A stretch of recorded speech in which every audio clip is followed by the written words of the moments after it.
30 ఏళ్ళ మీ నట జీవితంలో సాధించింది ఏమిటి అని అడుగుతున్నారా? అంటే మీ దృష్టిలో ఇది ప్రేక్షకుల దృష్టిలో మంచి ప్రశ్నేను. Oh my god.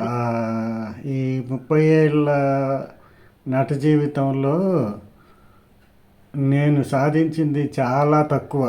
ఆహా. నిజం చెప్పాలంటే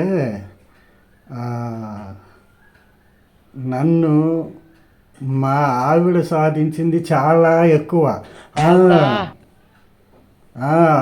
అర్థమైంది. నీ గురించే ఎక్కువ బాగా చెప్తున్నాలే ఇంటర్వ్యూలో. నా గురించి నేనేం చెప్పుకోవట్లా. ఓవరాక్షన్ చేయకురా.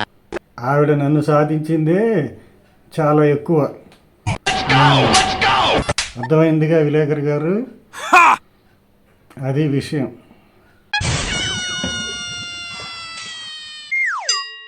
నాకు ఇంట్రెస్ట్ పోయింది.